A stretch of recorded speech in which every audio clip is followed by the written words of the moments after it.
Questions? Now remember, if I don't see y'all in the generals class on Thursday asking questions and you're not bringing questions Monday, you're not studying.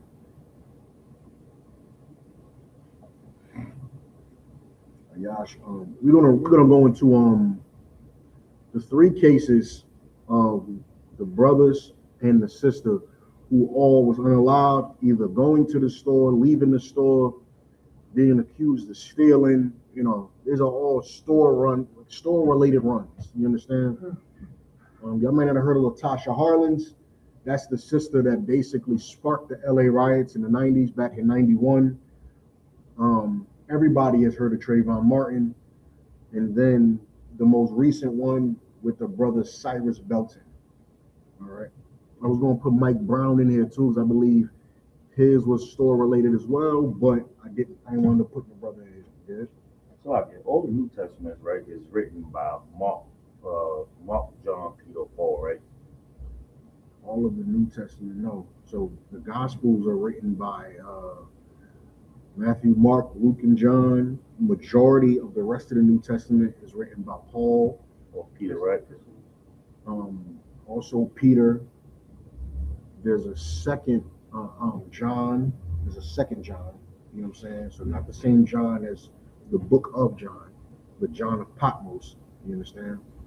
So no, it's not just by those brothers. Yeah. John of Patmos, sir, that's John the Revelator. Okay. That's when he's on the island of Patmos in jail. That was like a prison as a warrior, and he was isolated and he wrote the book. That's where he also passed, right? I believe he did pass in prison. Yeah. What I mean is he wasn't like killed like all the other apostles. He died. No, he might as well have been. Yeah. Prison is a death sentence. Yeah, of course. Can I get a quick breakdown of John chapter 6, verse 63? Okay.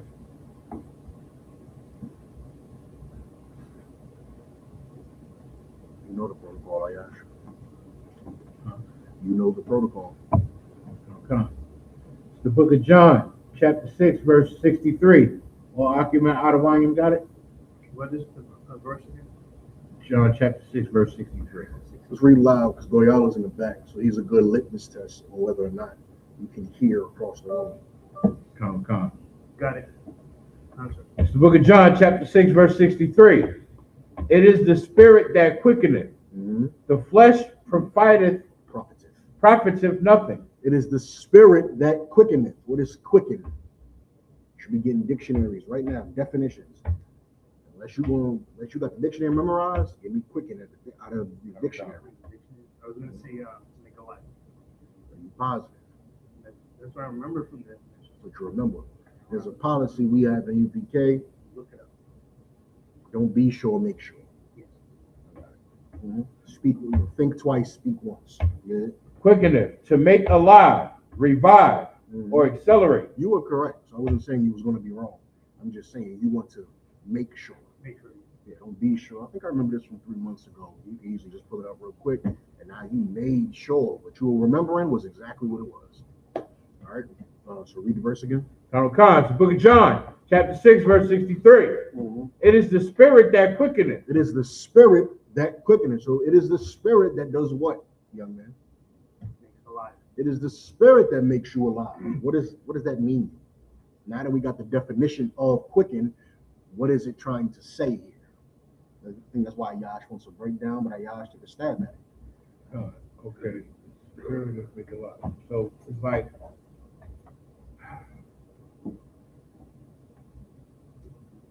it had from what I think it means, because I've seen stuff online about people talking about they could break down a human body, open us up inside and out, and they still can't figure out what it is that makes us sick, what gives us the life to breathe air in our lungs.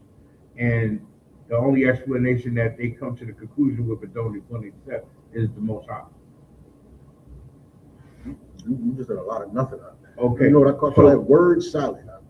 Let's not do word salad. You got to be more precise. Okay, so it is the. I'm going to I'll give you a second. Put your thoughts in a good sentence. I'm going to go to Goyala. Okay. There, Goyala. Like it, sir. Talking about the spirit being reborn again into the truth. because your actual body can't be reborn unless you pass away and come back.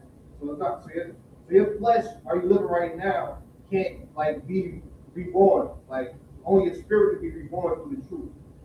So you could be 100 years old. It's true that you're struggling, but it's a little simpler than that. It's a little, that's a good breakdown if I was pulling a certain scripture in Corinthians, but this is not really trying to say all of that. This is trying to say something a little more simple. A little more simple. You got your thoughts together, Ayash? It is the spirit that makes alive. The flesh profit is nothing. What does it mean to, let's go to the second part first. What does it mean that the flesh profits nothing? Meaning the flesh is just a shell. The body's just a shell. Okay, what does it mean to profit? To gain, to increase, right? So the flesh gives you nothing. Your flesh doesn't profit you anything. It doesn't give you anything. Right. Right? The spirit makes you alive. The flesh don't really do nothing for you. What does that mean? What about the spirit makes you alive? And what about the flesh is pointless? Your flesh obviously is not actually pointless, right? It allows you, your 2 feet allow you to walk. Your thumbs allow you to pick things up. You understand? So what is this like really talking about? Go ahead, I'm gonna come to you next.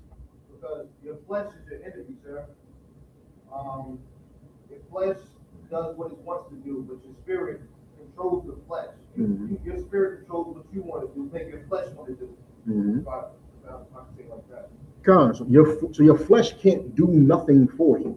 You understand? It profits you nothing to live by the flesh. Right. But it profits you everything to live by the spirit. Your spirit is what makes you alive. If you live by your spirit, you can truly live.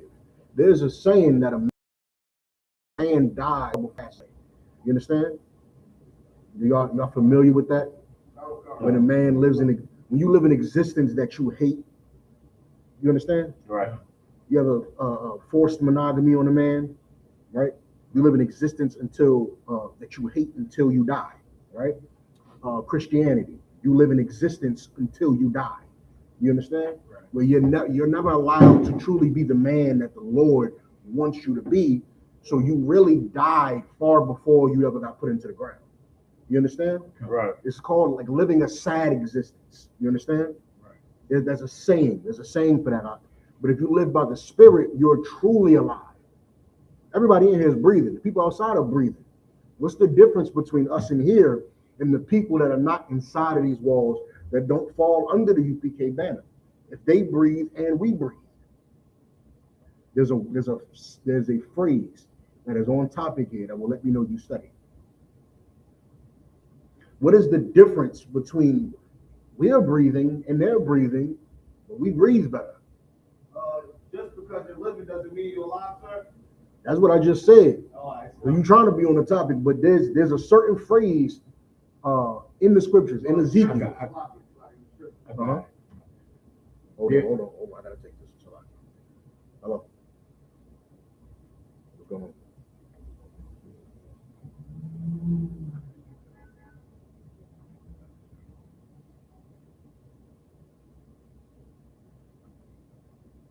Okay.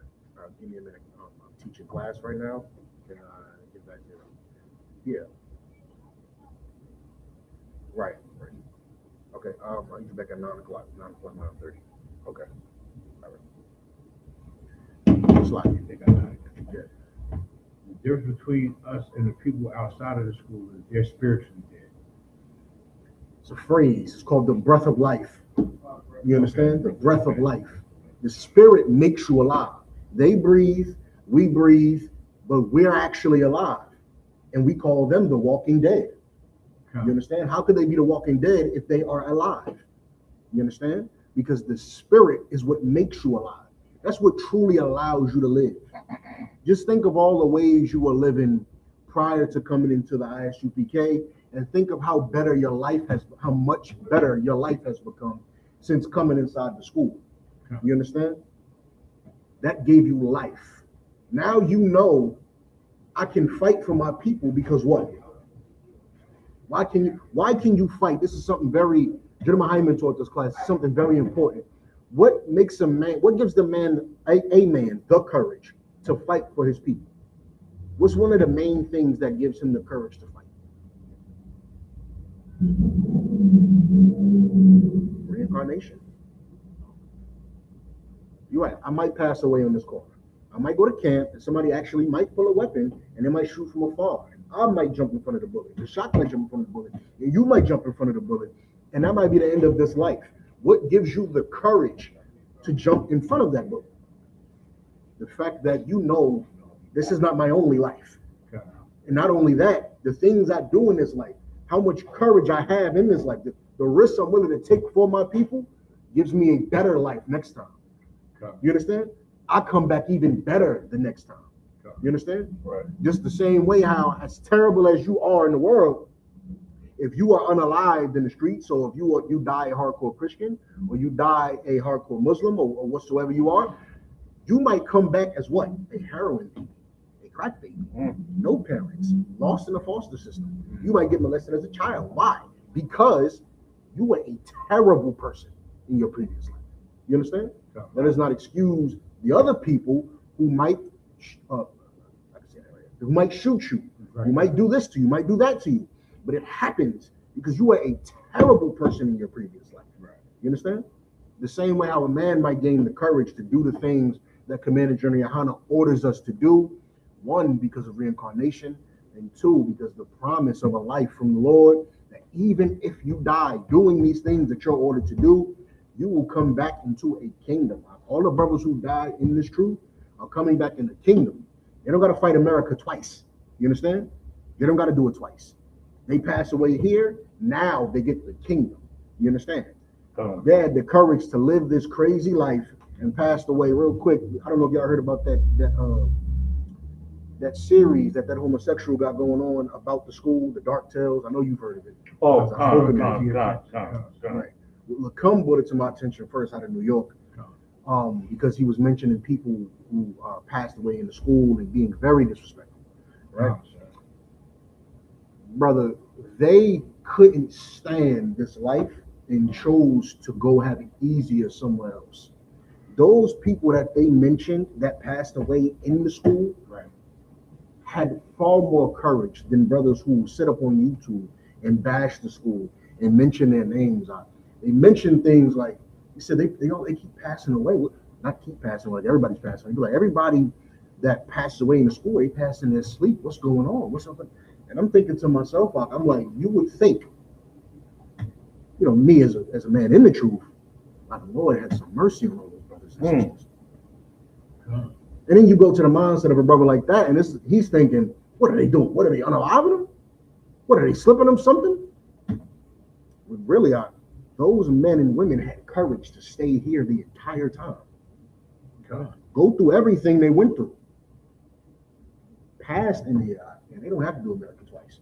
Meanwhile, somebody like that, which the Lord will deal with shortly, will probably have to do America twice.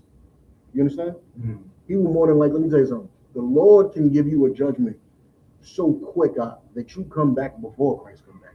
How much would you hate that? In your spirit, you would burn knowing that you had the truth, left the truth, and then you come back in America again before the Bible show. Back into the ghetto again as a child, without the truth again. You understand? The spirit makes you alive. They breathe it. All them brothers making them YouTube videos, they breathe too. They have breath in their body. They don't breathe like we breathe. You understand? This is a breath of life. You know I'm going to do this till the day I die because I'm coming back. I follow every order no matter what, because I know at the end, if it goes all the way sour, I'm coming back. You understand? And it's so heavy. And even Jeremiah Hyman said he used to want to go at camp. I used to just take me at camp. Let 40 men try us at camp. And I take down 38 of them before I finally succumb. You understand? And he said he had to stop because it's like, that's a little selfish because I can do a lot of work if I stay alive and put work in. You understand? He's like, so that was a bit selfish. He said he stopped thinking like that. But just the warrior in him, knowing I'm coming back, knowing I'm going to follow this all the way to the death. He used to be like, people come up here and let me take the vast majority out before I go. Let me die in some glory. You understand? Brother, I mean, that's what we live for. You seen the KC4? Con, Live for it. Good. if I may, sir, and they spoke about that too. Who's the name, sir? The people that you're referring to in that dark tale. One of the brothers didn't even show his face or reveal himself. Keep it quick. I don't want to get him too much time. But he just said that he was from that school. Yeah, I know the brothers. I know. So I know. You know. I remember watching a lesson of General Hyman, and he mentioned it was probably the one you're talking about, but he said, Which one? I prefer all the occupants just stay using the men's bathroom. We could easily clean it after we leave. I would just prefer it stay like that. Good. that he said, many people, when they, Who said this, Jim Ryman? yes, they Yeah. if they leave the truth, or they're just not, they come back and have to, suffer again, like you just made the example. Mhm. And if they were in the truth and they come back to it, again, next life also, he said that. Mhm. Would that be an example of the men you said, when they were passing, enduring to the end? Or, Yeah, you need to endure to the end. You can have this breath of life and let it leave you. You understand? If you don't care enough about having it. You understand? If you don't care enough about having this breath of life, you can have it and it can leave you because you didn't cherish the gift the Lord gave you. You understand? So yeah, that's possible. You understand? But that's the spirit quickeneth. You had the question, right? So the spirit, that first part, the spirit makes you alive. You understand? The things of the Lord, follow the law, statutes, and commandments, obeying all orders that come down to you. Those things make you live. You understand? Just being alive don't make you. You ever seen a drug addict say they feel alive when they pop ecstasy, when they pop Molly, when they take a Superman, when they do cocaine? It makes them feel alive. People are always looking to feel alive because you can live and not be alive. You understand? Right. So when you know that you are in despair and distraught, that's why a lot of people run to drugs. You understand? What everybody here has in common is your life was headed for the pits. Please, your life was headed for the pits of hell before coming in here. You understand? You were going to die before you came in. I want all of you to know that. The reason why you came in here is because unbeknownst to you, the Lord had it set up to where either you was going to die or you were going to come in here. That's it. You understand? Those are the two choices that the Lord had for you.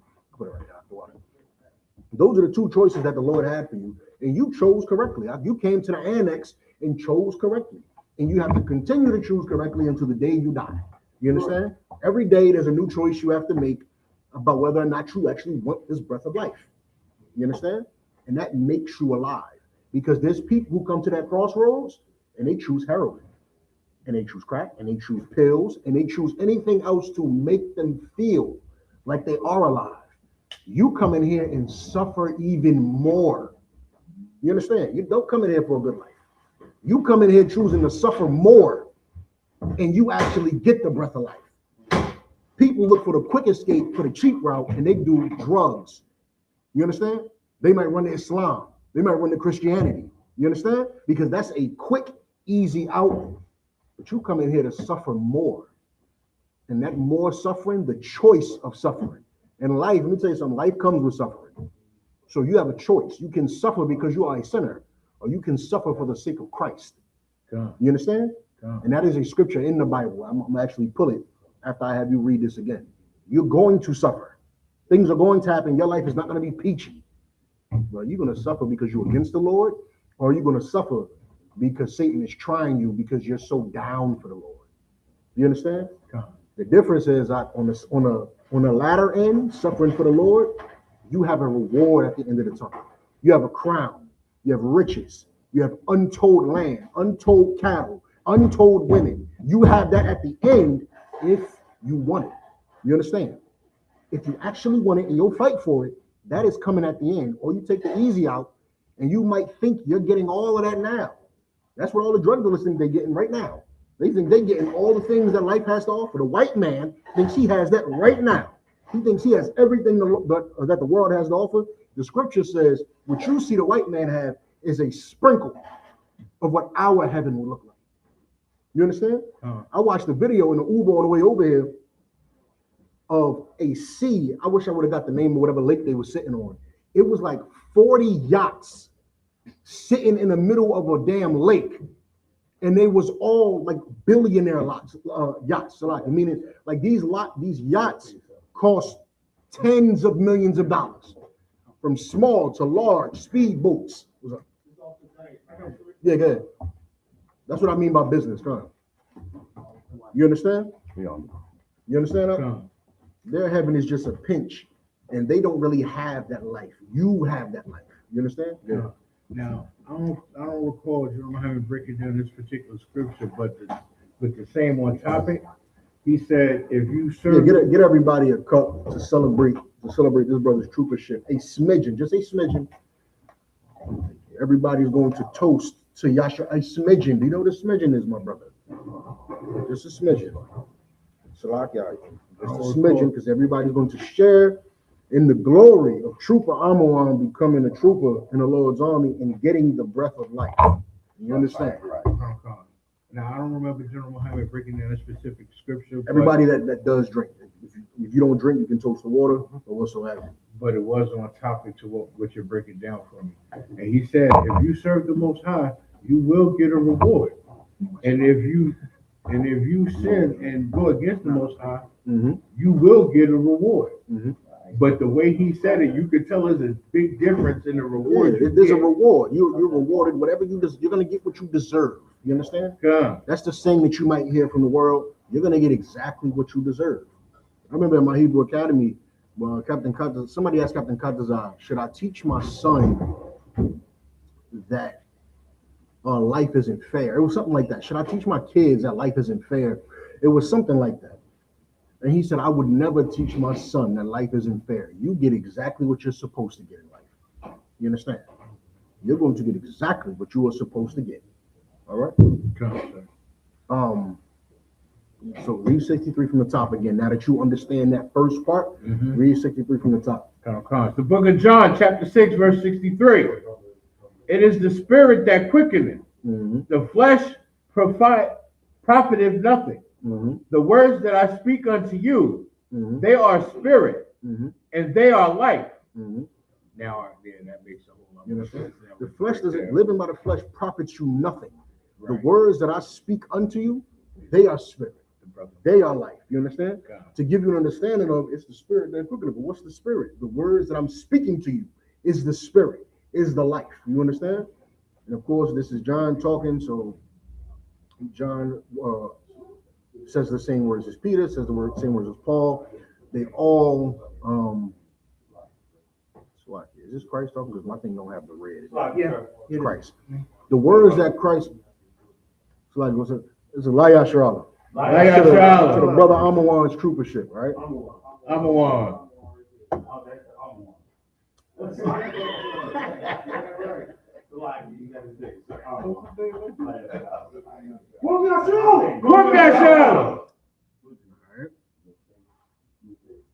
All right. Slaki, take seats, Hakim. It's a quick salute. That's all. All right. Where's we at? You said this was Christ. It's the red. I can't see the red. You understand? I can't see the red. Adunya, let him stay on Shamara. Royale is gonna stay on Shamara. There.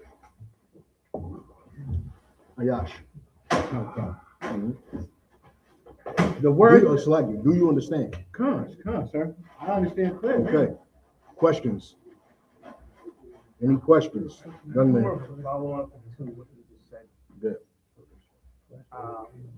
It might just be more of a asking for an opinion of what. Okay. Why? No, I'm straight. That's y'all line. I'm straight. You said it's a follow-up, right? Yeah, why do you think, or why do these men who come into the truth, and especially if they were in the school, Say it louder. so why do people who come into the truth, why do they leave? Or what do they gain from, they don't gain anything as far as I see, but why would they leave if they come into the truth, like, at all? Like, I understand someone who's never in the truth. Give me Timothy if they leave, they were never of us. You mean Timothy. A man's weakness is the reason why you leave the truth. You understand? You leave the truth because in order to stay here, you understand? There's a very powerful phrase that Captain Yerashim said recently. He said, which he got from Captain Natazak Nashah. You understand? Which is there's brothers who are carried by the truth. There's brothers who carry the truth and who are carried by the truth. You understand? I mean, there's brothers who just shine and you see them everywhere, just relentlessly doing the work of the Lord. And there's brothers out who are doing the best they can to just stay in the truth. You understand? And we love them both. You understand? And when a man falls weak to his own lust, is when he leaves the truth. You understand? I'm trying to think of the perfect. It's a perfect scripture for it that I can't. It's Peter. It's the fiery trial. Give me 1 Peter 4:12. I pulled up 1 John 2:18. One second. It says, not of us. Just like it. 1 second.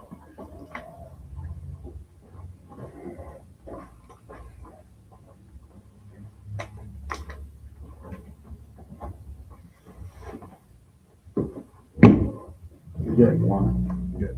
It's the book of 1 John, chapter 2, verse 19. Mm-hmm. They went out from us. Don't get distracted by the liquor.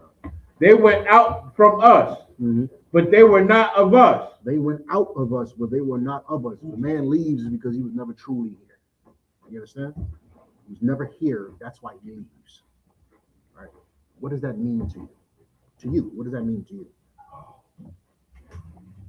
I mean, it sounds like they thought they had faith in the Most High, and they thought they understood the truth, but they really didn't the whole time. It's not about it's not about understanding the truth, all right? It's not about. What do you mean by understanding the truth? Understanding what you have to do as far as keeping the commandments and not going back to your old life that you appreciate, knowing the truth and being around the So you're brothers. talking about faith. You're talking about faith? I guess. Okay, I'm not like give me what verse what did I have you get, Ayash? 1 John 2:19. Somebody get me what is it? Like it, sir. Yeah. You had asked for 1 Peter 4:12 also. Yeah, but it's something else I'm looking for.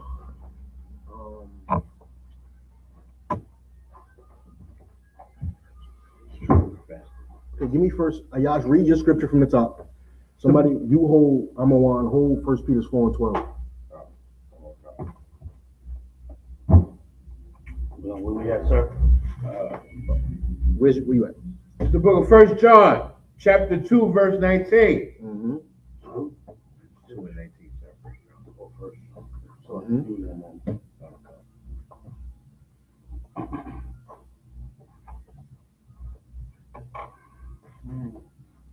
First John 2:19. Mm-hmm. They went out from us, Mm-hmm. but they were not of us. Mm-hmm. For if they had been of us, they would no doubt have continued with us. Meaning you don't even have to shot good. Sorry, you was probably about to say it better than I can. You know, if you was my brother, you always gonna be my brother. You would have never left being my brother. If you was gonna be here serving the Lord, then you was always gonna serve the Lord. If you're not gonna serve the Lord, you coward.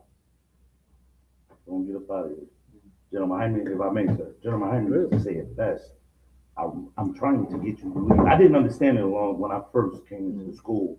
Well, let's see if you understand it now. Yeah. Oh yeah, absolutely, sir. Let's see. I get that now. Gentleman Hyman used to say, early days, my early days in school, when Gentleman Hyman used to teach this, he used to teach it heavily. Mhm. I'm trying to get you out of here. Mhm. I want you to leave. Mhm.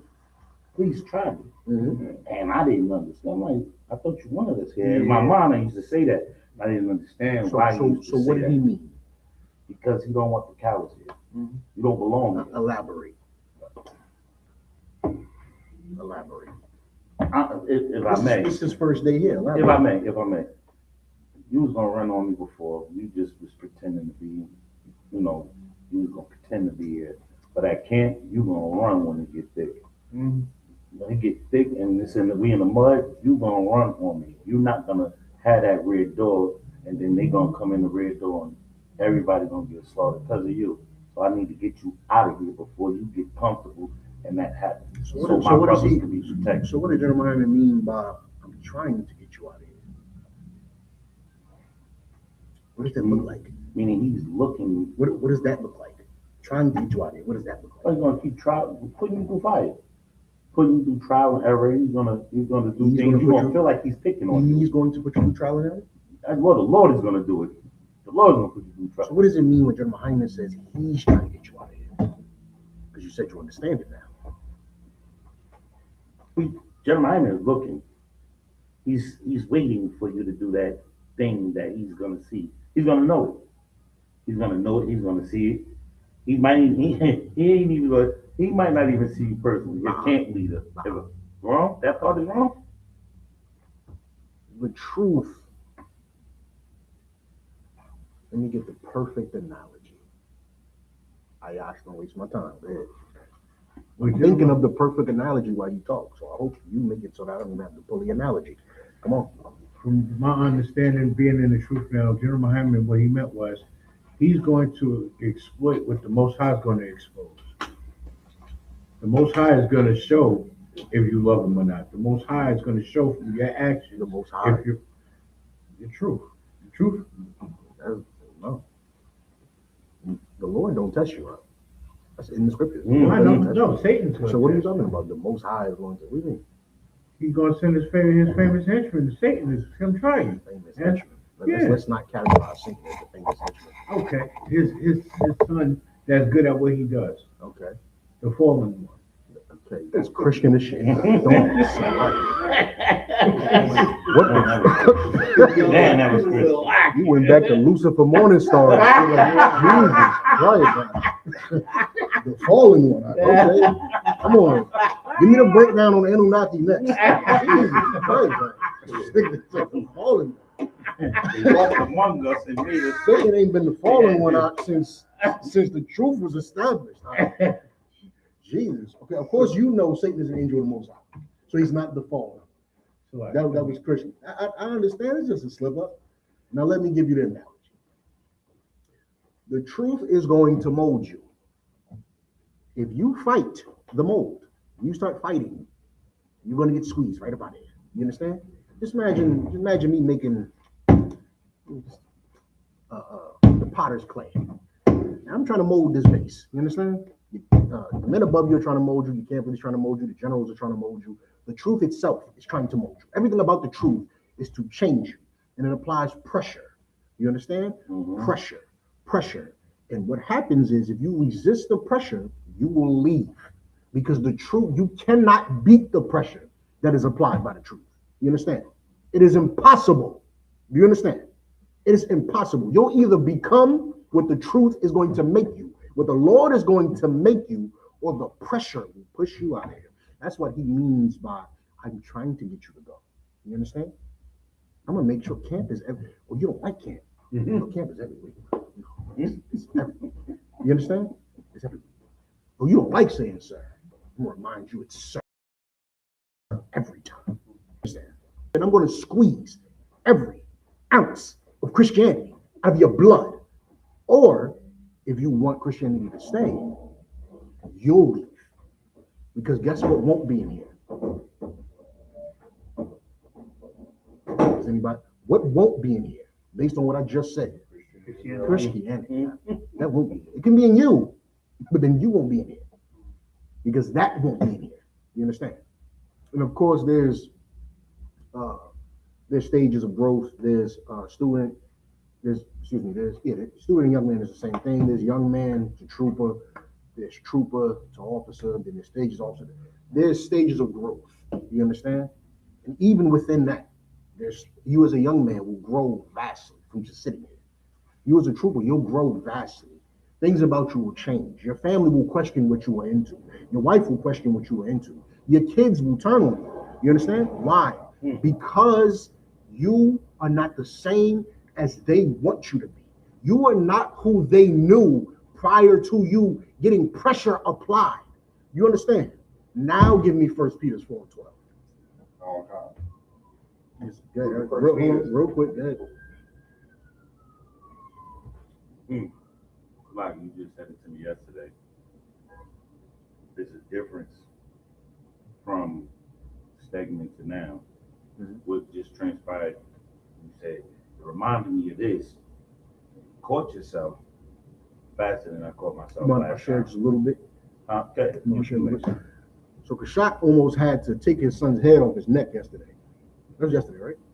I'm crying now. He was going to take his son's head off his neck. So wisdom prevailed, and he called me on the phone, and he did not take his son's head off his neck. And he wanted his son to do something, do anything that gives me the green light to take it off your neck. You take it, just decapitate it right here. Leave your neck part just there, and just take it. Am I correct? If you wanted to take it from above the Adam's apples. Hold on. Was it from here or here? Which part? He wanted. So I'm sorry. He wanted just the collarbone to sit there. He was going to take the head off violently. You understand? Meaning, if I give you the whole story, you would be like, "Oh, that's understandable. Yeah, that's actually understandable, brother." There's two different scenarios of Kashak from what was that? 2021, 2020? 2019. No. Did COVID happen yet? COVID didn't happen. Yeah, 2019. So like 2019. Before even COVID happened. It was like 20. It was like right before. It was like the winter before COVID. Yeah, it was. Because that was winter. That was winter. Yeah. Remember that Goyala when we had to spin the block thinking we was gonna have to do something to somebody? That was 2019. Remember we left the studio. Goyala was there. We left the studio. Oh yeah. Thinking everything was fine. Me and Goyala going home. Something happened. He called me like, "This nigga gotta go. This is a brother in the world. He gotta go. He's wilding. I'm gonna kill him." And I heard in his voice that he's gonna kill him. And me and Goyala went. We barely left. We might have been 2 blocks away. Goyala might have been 2 blocks away. Came right the hell back. And Kashak is about to kill his man. He's about to kill him. This is like 2019. And you can relate that to the situation that happened just yesterday, similarly, where Kashak really wanted to do it. But he had enough wherewithal to understand, okay, get the cops involved, handle it like this, remove him, drop it. You didn't even get, I don't know if you noticed, you didn't even get as what's it called? The first time you was like hyperventilating the first time. You was outside like like I thought he was really going to like hurt this brother. I gotta stop saying the K word to be loud. I thought you was really going to like hurt that man. Because when I pulled up, mind you, like we wasn't far, so maybe 45 seconds it took us to get back over there. But when we get there, he's and I'm like, oh, he's about to go down. And I stop him. I'm telling him the man's name was Kevin. I'm like, Kevin, you need to leave, bro. He in the alleyway arguing. I'm like, I don't think you understand the severity of what's happening right here. He sounded like a grizzly bear in the alley. It's just not nice. He didn't even do none of that yesterday. You understand? He didn't even do that, and it was in a more enclosed space because at that point, by the time I got there, I was in the alley. So that's open into the world. Right. It was in a more enclosed space. I would probably say even more justification, right? No alcohol involved. None whatsoever. And he handled himself terrifically because Kashak is not Kashak from 2019. You understand? He's a far greater man now than he was in 2019. Give Kashak a round of applause because he handled that situation perfectly fine. But that is absolutely that's a good example. You understand? The truth is going to squeeze you. And Kashak had pressure applied to him since 2019 up to 2026 to change the things that made him want to unalive that brother then, to change it to now, or just harm him. I ain't gonna say you want to unalive him, just harm him, just whatever. To have the wherewithal to say, because sometimes, like especially I know a lot of you brothers come from a life of committing violence to people and then hurting people sometimes, you understand? And sometimes calling the cops is not the first thing you want to do. You don't even think about it. You like, why would I call? I'm not even about to press the 9. If you press 911 in the same number that you're calling, you feel weird. And I understand that. But you gotta understand that you are a civilian. You understand? You are an upstanding civilian now. You are not a criminal. You're not a gangbanger. You are nothing to where you do not need to call the cops. You understand? If the cops keep you on the street, out of the jails, then you need to do that to do what? To do the work of the Lord. You understand? Take this with a grain of salt. Don't be calling the cops when they goddamn body. You understand? Take this with a grain of salt. You feel like you need to call the cops, call me first, all right? But Kashak understood now is the time to get the cops involved versus he bust this boy head and throw his ass down the stairs somewhere. You understand? So that is a perfect example of the truth applying pressure to make you change. You understand? Because he could have did whatever he wanted to do, and then Kashak wouldn't be in class today. Kashak would have been, he would have had his meeting with the judge today. What was yesterday? Sunday? You'd have had your meeting with the judge today. Yeah. You understand? Yeah. So, you know what I mean? But give me 1 Peter 4:12. Book of 1 Peter, chapter 4, verse 12. Mm-hmm. Beloved, think it not strange concerning the fiery trial which is to try you. And when you go through all of these things that feel like, phone's on vibrate, when you go through all of these things that feel like, why me? And please don't ever say that. That's a very weak thing, right? But I understand the mindset. A demon can make you have those weak thoughts. Fight them, because that why me is very weak. Why not you? Why can't you go through what you're going through? Who the hell are you? You understand? Like, who the hell are you that you shouldn't go through what you're currently going through, what you will go through in the future, and what you have went through in the past? You understand? I advise you to read the story of Job. What drilled that in my mind is the story of Job. Whom the hell? Job was he was a great man with great possessions, greatly followed the Lord, great in all accounts that you could measure. Satan said he only great because you ain't letting me put that fire to him. Let me test him. The Lord said, test him, but you can't unalive him. Brother, he went through 30, Job is what, 38 chapters, more than 38 chapters, but he went through like 38 chapters of testing Job, and Job going, oh my gosh, this is insane. My kids left me, my kids are unalive, my wives left me, my wives are unalive, my best friends betrayed me. The people he trusted most whispered in his ear, curse the Lord. Look at you. You need to curse the Lord because obviously he's left you.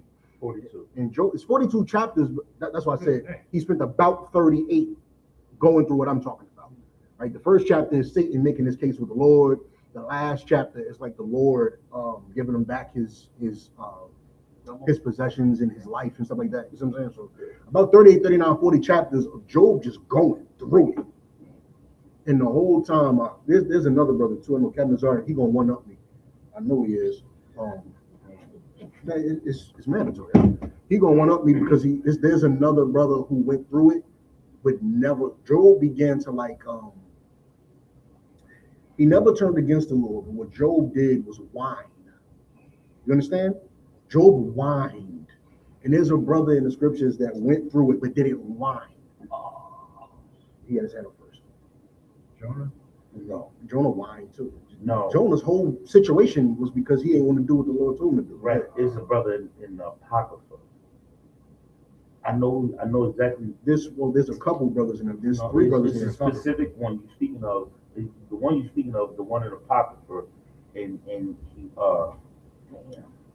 For Tom's sake, we don't say he did. You can find it on your own, but for Tom's sake, I'm gonna say he didn't whine at all. You understand? He just took it straight, like, oh, that's what it is.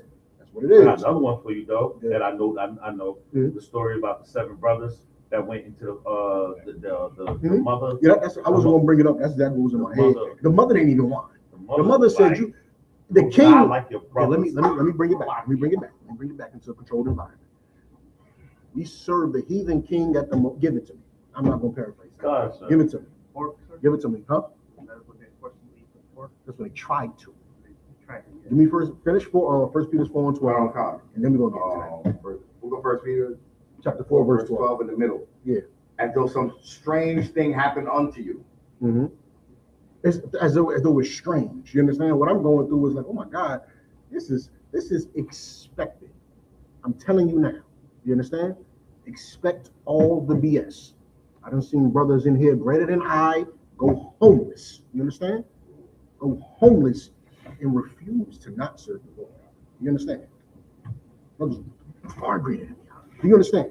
So don't go through anything and say, Why me? It's not fair. Oh boy, don't whine. We're gonna pull that scripture with that mother and those 7 sons, that sister and her sons. They didn't whine. You understand? They refused to cry about their situation. You're gonna go through things, and here's let me tell you something. Here's what's gonna give you legacy. You understand? And who got sons in here? No sons? No, you got a son. Royale, you ain't got a son? Here's what gives you legacy. Don't whine. You understand? You're going to go through it either today, or you already have, or you're about to. Keep that in your mind at all times. You understand? Either you just beat something, you're going through something, or it's coming. You understand? Or it's coming. And you keep that in your mind and you tell yourself all the time, don't whine. You understand? Okay. Don't cry about nothing. What's the point? You want to tackle it or not? You understand? Okay. Continue. You continue. Hold your peace. I need Kashat's verse. Kashat's going to find what I need from him. You're going to continue 1 Peter 4:12. Go to the next verse, obviously. Verse 13. So rejoice, inasmuch as ye are partakers of Christ's sufferings, that when his glory shall be revealed, ye may be glad also with exceeding joy. You have to remember, there is a man who passed away, who was unalived by our enemies, by our oppressors, for us, for you, for your family, for your kids, for your mother and your father, for all of us who did nothing. He was the most worthy man. He did not deserve what happened to him. But he knew, if I want to save my people, I must stand here, not even stand here. I must be pinned. Do you understand? I must be hung on a tree, pinned to a cross, and stabbed. Do you understand? Some nut just called my phone before class talking about something. I bet you if you he said, if I tie you up, I can't make this up. He said, apparently he called from Captain Missouri Live Stream. He said, if I tie you up and poke you, you'll give up your God. And I couldn't do nothing but laugh. And then we told him he need to go see a doctor. You understand? He need to go see a goddamn doctor. Well, he's still texting me now. You understand? He's insane. You understand?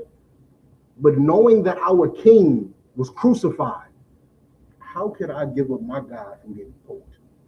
How could you give up your God from your struggles, from your sufferings? Do you understand? How? Are you not a partaker? Christ said, Christians love this. Christ said, pick up your cross. Did he not? What does that mean? Goyala, what does that mean? Pick up your cross. What the hell does that mean? That's all they say. Don't Christians say that all the time? I gotta pick my cross up. What does that mean? Stop whining about whatever you're going through and go through it. You understand? Go all the way through it. That's what it means. Pick your damn cross up means pick your suffering up. You understand? Pick it up, put it here, and walk through the fire. You understand? Read on. 14. Verse 14. If ye be reproached for the name of Christ, happy are ye. When you go through stuff, smile even. It's not enough for you not to whine. It's not enough. I know I'm asking a lot. You're just like, that's going to keep increasing it and increasing it and increasing it. Don't even you won't whine. Okay, that's good. You won't whine. Now, what you need to do is smile. Now, go through things and smile. And I couldn't make this up. Captain Kadazan is probably the most in-person experience I've had with them. I had zero idea what that brother was going through the whole time. He's pulling up at my house, picking me up, taking me to New York classes. I'm with him all day. There's days where I was with him from 9 in the morning until 2 in the morning the next day. Riding around in his car, doing things for the Lord, going to teach class, going to the radio show, not even knowing what the brother was going through. He was going through a lot. You understand? He was going through a lot. And I had no clue because all I knew is, hey, cool, I'll be outside John's 9 a.m. Yeah, come, sir. And I'm there like, yeah, I'm here doing my job. Whole time, he's going through with a smile. You understand?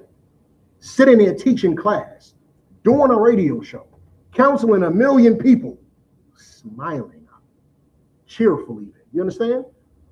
He wanna stab with you and kick it over hip hop. Whole time he going through hell, but he want to kick it with you about some hip hop. You understand? Had no idea. Put a smile on your face. You understand? Put a smile up. You ain't gotta really be in my face showing all 32. I don't need to see that. But don't be in. Yes, and sometimes it might get like that, and then I'm gonna tell you it's a demon. So you might be like, yeah, it's like that, and I'm gonna tell you, yeah, it's gonna be like that. Hey, y'all, what I tell you recently, y'all? You say, you in your feelings? I actually had an unfortunate event happen. I said, you in your feelings, out? Not to lack what's the word I'm looking for, Yash? Not to lack any empathy. I'm trying to make sure that demon don't hop on my brother. You understand? Yes, something terrible happened, and now you walk through it. You understand? Now you walk right through it. Continue, 1 Peter. Oh God. Chapter 14 in the middle. Mm-hmm. For the spirit of glory and of God resteth upon you. For the spirit of glory and of God rest upon you. Go ahead. On their part. The shop, you making progress? On their part is evil spoken of. Yeah. On their part is evil spoken of. Mm-hmm. But on your part is glorified. Just remember, when you are going through these things, now this is a good one to read. You should read Job really for this. There might be like, I don't want to exaggerate, but there might be like a dozen chapters, like 12 or so, of his friends literally just telling him curse the Lord in different ways. He'll leave, the next day come, they telling him in a different way, you need to curse the Lord, yo. And it's like, brother, you got to remember, you're suffering for Christ, but on their part, he is evil spoken of. They look at your king like, just remember, like the Jewish man think Christ is in hell, boiling in a pot of semen. You understand? Christians believe Christ died to let them do whatever they want, which is a complete spit in his face.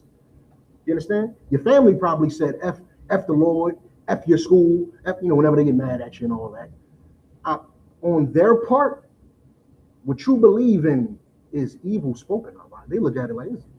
So when people are coming at you, when you're in the truth, going through it, and the world is attacking you, just remember, you serve the true and living God. Your king is the real Christ, not the white stringy-haired man, but the one with the red eyes, the glorious garment, the most perfect man who's ever walked this earth out, and you model yourself after him. And you let them say those things, and you defend the faith. You understand? You get through what you get through, and you defend the goddamn faith, and you come out the other side, and you look them in their face, and you glorify your God. You understand? You look them in the face, and you say, this is what I serve. This is the power of the true and living God. You understand? Because right after they done cursing your school, what they gonna go do? Get molested? Sit at the table with their molester? Eat some turkey? Eat some cranberry sauce? Smoke a blunt? You understand? What are they gonna go do? They'll never feel bad about people in the world. And they'll especially get on you when you're going through the fire. You understand? It will happen to test you. You understand? Satan wants to know, what's your metal like? You understand? What are you made of? Oh, he wants to know, because he serves the Lord better than you. So now he needs to know, I know how I serve the Lord. He's looking at you saying, now how do you serve the Lord? You understand? If I do this, will you abandon our Father? Understand that. The Lord is the Father of the angels and the Father of us. He's looking at you saying, will you abandon our Father? And when you get through it, you get through it with a smile. You understand? Cheese. Take your picture. All right? Read on. No. This is the part I was talking about earlier. Verse 15. Yeah, that's it. Verse 15. So, but let none of you suffer as a murderer, or as a thief, or as an evildoer, or as a busybody in other man's matter. You don't want to suffer because you're a sinner. Don't suffer because of sin. You are going to suffer in life. Now here's the question, here's the problem. What will you suffer for? Don't suffer because you're a murderer, because you're a thief, because you're an evildoer, because you talk too much. That's a busybody on people's business. You gossip. You sow discord. Don't suffer for any of that. Read 16. Okay. Verse 16. Yet if any man suffer as a Christian, let him be not ashamed. Of course, this is not talking about the people inside of the church. It's talking about you, right? The people who actually served Christ were called Christians during this time. That's where Christians get their name from. You understand? That's where they get it from. Don't be ashamed because you serve Christ. Be ashamed if you are a murderer, and a thief, an evildoer. If you gossip, be ashamed of that. Don't be ashamed if you go through things because you serve Christ. Let him read the second part first. Good. Okay. Verse 16. Yet if any man suffer as a Christian, let him not be ashamed, but let him glorify God on this behalf. Good. Swami. I'll be on TikTok with Nutcase Christian. They will take that as a By that you mean that verse.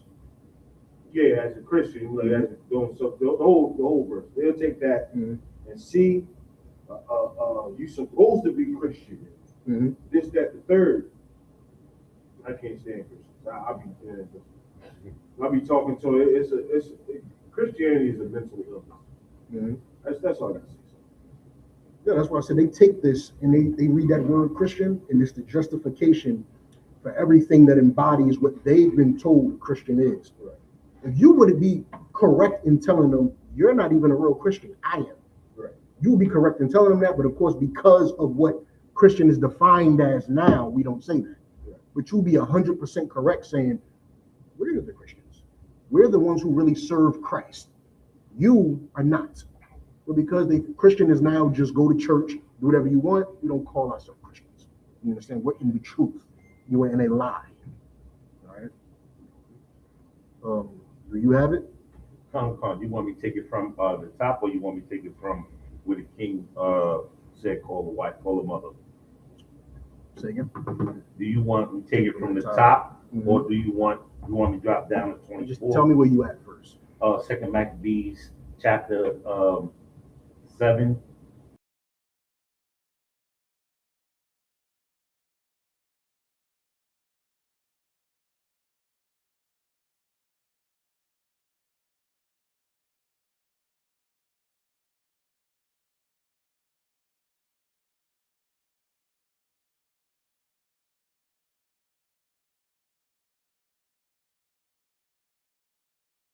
Chapter 7, verse 1. It came to pass also that 7 brethren with their mother were taken and compelled by the king against the law to take swine's flesh, and were tormented with scourges, and whips. So it is like beating somebody with a belt, switches, stuff like that. 7 brothers and their mother. If you're not familiar, we're going to go through the whole thing. If y'all are familiar, we're going through the whole thing. 7 brothers and their mother was compelled by the heathen king that we served at that time to go against the law of God and to eat pork. You understand? Meaning, very similar to what this brother told me earlier, if I tie you up and poke you, you'll give up your God. You understand?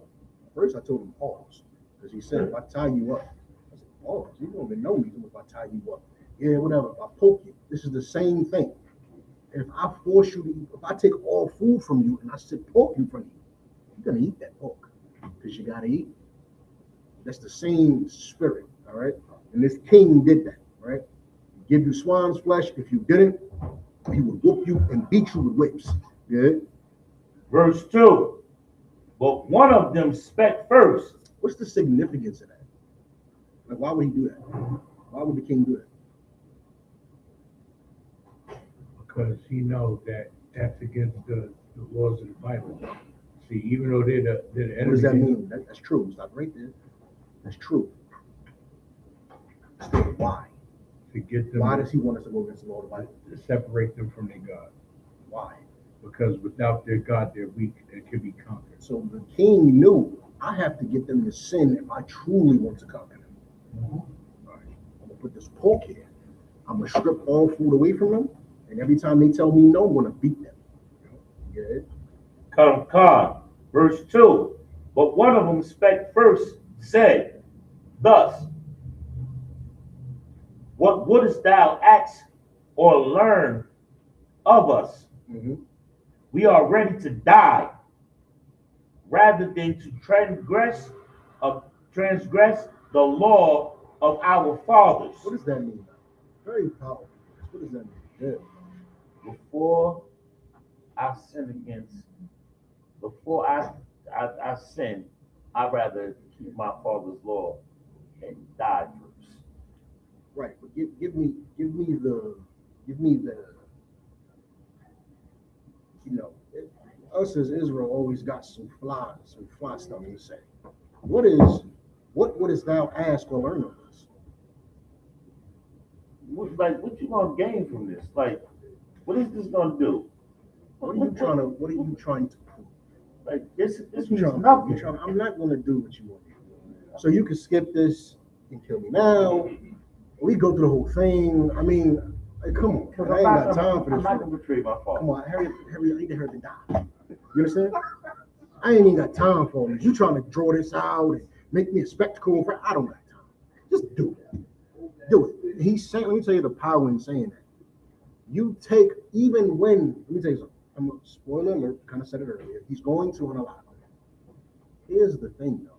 When you say that in front of a crowd of people, even the ones who already ate the pork, it empowers them out. It's like, what did he just say? We ate the pork. We ate the pork. That's why we're not up there with them. We ate the pork. We good. He just said, hurry up and do it. I'm wasting time. I'm not about to do all this back and forth. I'm not going to beg. It's the people in the crowd. It's like, that's how you, even if they just ate the pork, that's how you raise a people up. That is how you raise a people up. You sit there and go, I don't care. And all the people who sitting there like, well, I can eat it too. All you gotta do is beat them a couple times. Come on, kill me. Come on. That empowers them, even if they already had the pork. Read on. Come, verse 3. Then the king, being in a rage, commanded pans and cauldrons to be made hot. Damn. So now he's mad. So it's like, let me tell you what this is too. This is like how you talk to your child. So it's like, wash them dishes. I don't want to. It's such and such turn. What? Wash them dishes. It's such and such. That's not fair. You gonna wash them dishes or I'm gonna tap that. But you ain't beat last time when it's like you escalate step by step to try to get them to do what you want them to do. What does it do? That instills obedience. You're doing that to instill obedience. That's what you want from the child. You want them to wash the dish. So he's doing this, escalating step by step to try to get them to do it and embarrass them in front of the host so nobody else gets the courage to go against the king's wishes. So instead of just straight having the pot already hot, if he was about business, it'd be just like this. Like if you ain't love your kids, you'd be like this. Hey man, you got one time, I ain't gonna hold you. Wash that dish, or I'm going straight upside your head, and I'm not gonna say it twice. Well, this is a boom like that. That's, you see what I'm saying? But because you actually love them and you want them to do what you want them to do, you keep trying to escalate it. On the flip side, this king really hates Israel. Right. So he's trying to embarrass them by escalating little by little. You better heat the pot up. Like you want to see the fear coming over their face. Heat the pot up. Or they still heat the pan up. Or they still take one of them out. Like take another one out. Now look, and then when he take the second one, he gonna go, hey, Ma, you gonna let your kids die like this? It's escalating to put fear in them. You understand? Which is why I said what earlier? A good way to give a man courage to tell him you're not going for it. Don't eat the pork. You eat the pork, you're gonna get it worse from the Lord in your next life than you're gonna get in that pot. Right. You understand? That pot burning you alive is not going to do half the damage that the Lord can do to you perpetually. Okay. You understand? Just have some courage and dollar command. Just tell them hurry up and get it. You understand? Good. Verse 4, Mm-hmm. which forthwith, Forthwith. Mm-hmm. forthwith, Mm-hmm. being heated, Mm-hmm. he commanded to cut out the tongue of him that spake first. Of course, like I said, it's a fear tactics. Why not just kill him? What can a man do without his tongue? You can't even eat. You can't swallow right without your tongue. He can't eat the pork now. You understand that? He can't eat the pork now. So what was if you really wanted them to just eat the pork, why would you cut his tongue out? This is about subjugating the entire people. You understand? How can you take a strong man's house unless you bind him up first? Right. You understand? Right. Good. And to cut off the utmost parts of his body. Mm-hmm. The rest of his brethren Mm-hmm. and his mother looked on. Mm-hmm. Verse 5. The utmost parts of his body. You know what that means? Top part. Take that hand off. Take that hand off. The utmost. It don't say up. It says utmost. Meaning the outermost. Okay. Take them off at the kneecap.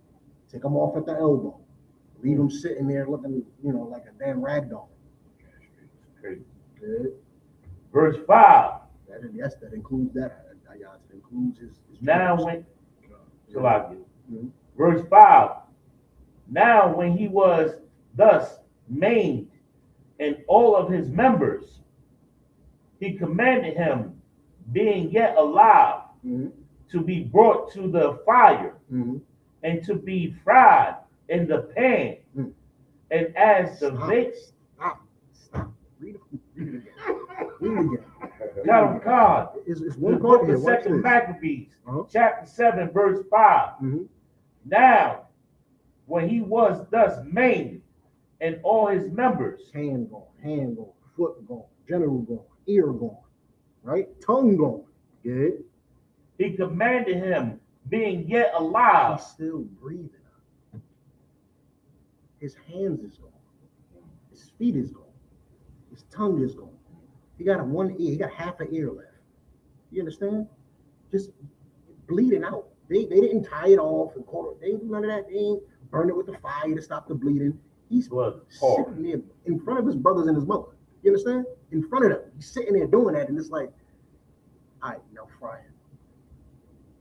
You understand? Now fry him. Good. Real quick, I just thought of something. Mhm. Can a person scream loud without their tongue? Or no? It'd probably be like making a I'm not sure. I don't believe so. that might have been a You could probably make a noise. So Yeah, you can we make wouldn't noise. even be Your able noise to comes from your vocal communicate. cords. I'm sure you can make loud noise. You know what I'm saying? I don't think you should. I think you need your tongue to. Google it real quick. You tell Yeah. me. You tell me. Google it. Like, you want me to finish this, sir? Yeah, come on. 5. Yeah. Con, sir. Come on. It says, yet alive to be brought to the fire Mhm. and to be fried in the pan. Mhm. And as the vapor of the pan was for a good spice, Space. it's like a big good space, dispersed. Mhm. They exhorted one another Mhm. with the mother Mhm. to die manfully. They exhorted one another with the mother to die manfully.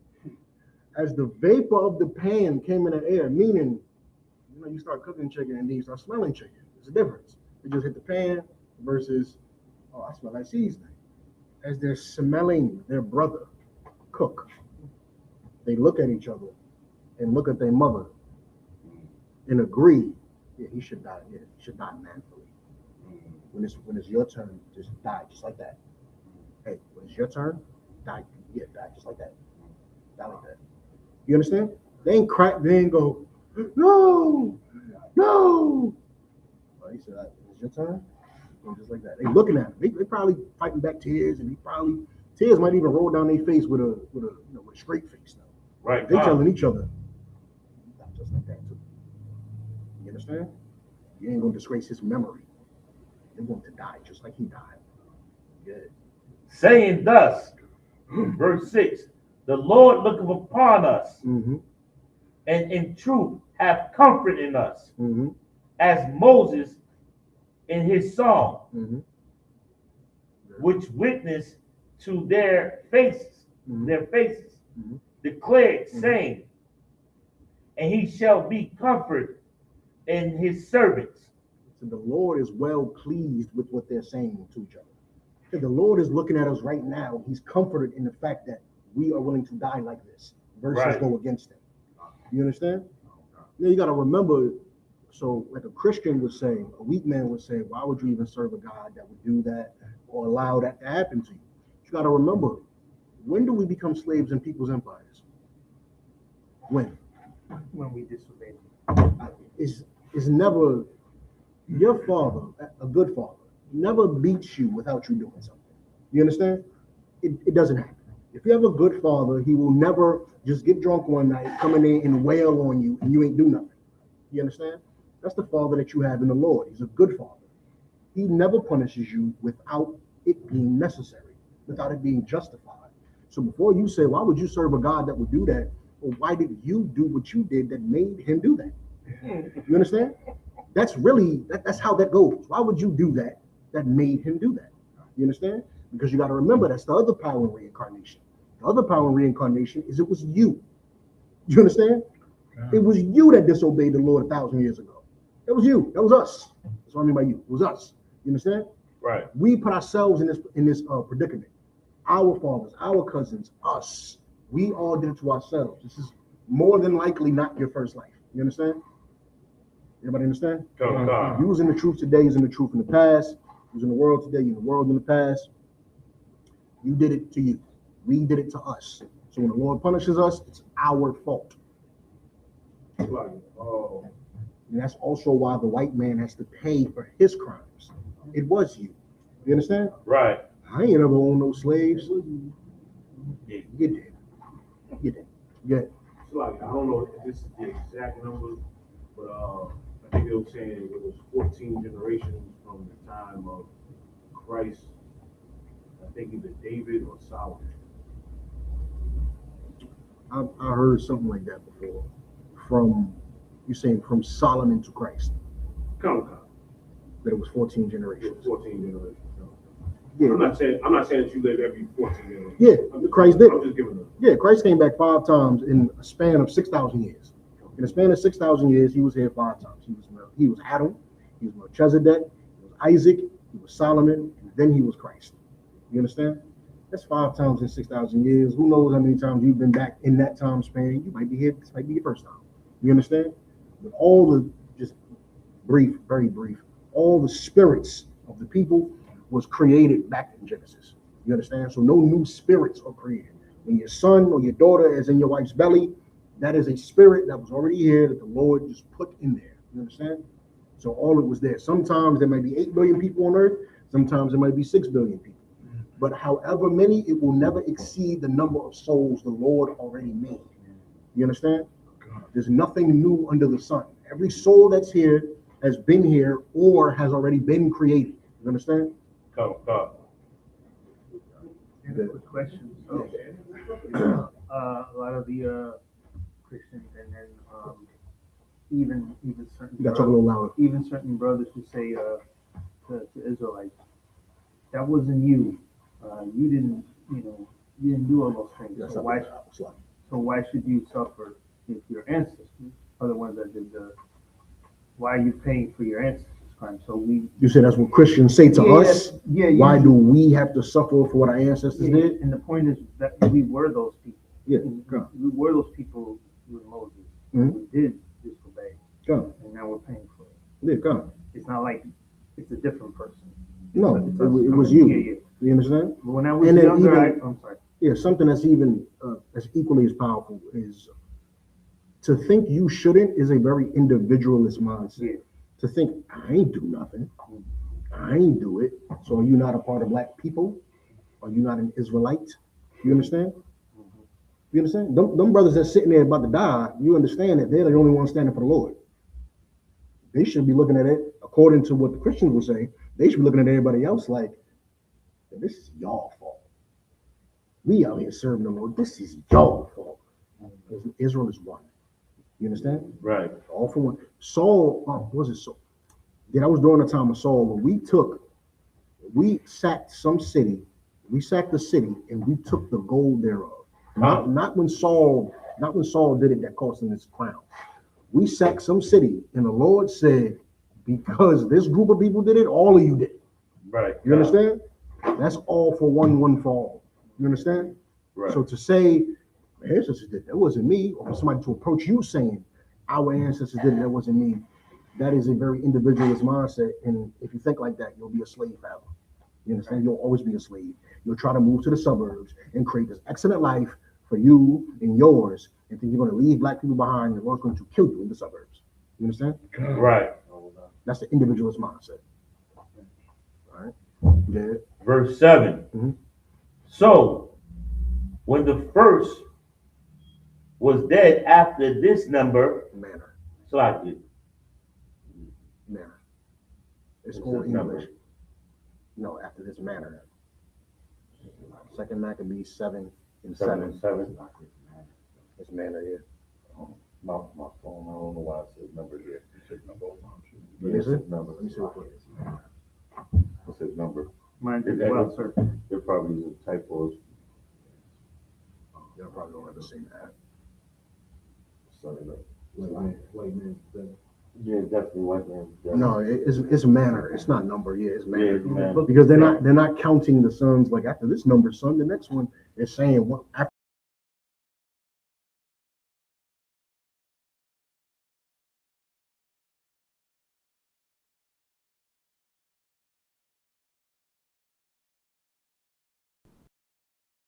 The first, they brought the second to make him a mocking stock. Mhm. And and when they had pulled off the skin of his head with the hair, they asked him, wilt thou eat? So before, if they ever try to say, yeah, war is war, but the native Indian scalping is just crazy. That's barbaric. Indian means savage. The native Indian scalping is just barbaric. This is them scalping. You understand? This is them scalping somebody in front of the whole host. Read from that part on. It says skin of his head with the hair. Come. They pulled off the skin of his head with the hair. They asked him, wilt thou eat? Wilt thou eat? Before thou be punished throughout every member of thy body. Will you eat before I do you how I just did your brother? I just cut off his hands and his feet and his ear. I just took his scalp off. I took the first one tongue off. Are you going to eat, or do I have to keep finding things to cut off on you? Read on. Verse 8. But he answered in his own language and said, no. Said, "La, yeah, God." Because these are the Greeks. So whatever Greek no is, he said, I'm gonna make sure I don't say no. I'm gonna make sure you hear this in that Hebrew. La. You understand? Good. Wherefore he also received the next torment in order as the former did. So he also got scalped. Yeah. Verse 9. And when he was at the last gasp,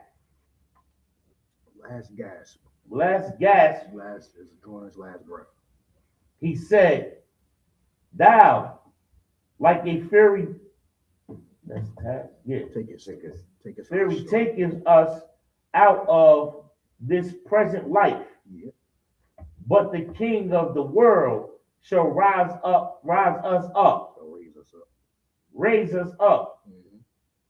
who have died for his law until everlasting life. He said it right here for you to get it. He said the king of this world is going to raise us up over and over and over again. In your fury, you're ending this life, but you could never end our life. Right. You understand?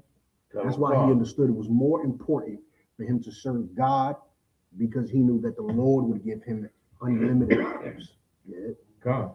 I'm a woman. verse 10. Hold on, I'm on. Was Christ around at this time? No, no. This is right after Christ. So I mean, excuse me, right before Christ. So these, unfortunately, the men of power, the men who you'll see standing for the Lord here, the house of the Maccabees, and it's another house, they become the Sadducees and Pharisees. Unfortunately. This not after Christ? Hmm? This Maccabees? Maccabees. Yeah, Maccabees is before Christ. Greek captivity. Yeah, this is prior. Okay, come on. This is prior. Yeah, this is BC. Just to, this is BC. They say Christ, All right, because they say the Christ apocryphal like, really goes before. yeah, it goes before. Right, okay, now I call it sloppy. Verse 10. After him was the third, made in mocking stock. Mm-hmm. And when he was required, he put out his tongue, Mm-hmm. and that right soon, holding forth his hands manfully. Mm-hmm. Verse 11, and said courageously, these I had from heaven, and for his law I despised them. Mm-hmm. Mm-hmm. And from them I hope to receive them again. Meaning I got my hands and my tongue from the Most High. So if I have to lose them in order to keep the Most High, take it. He said he did it like a man. He put his hands out just like this.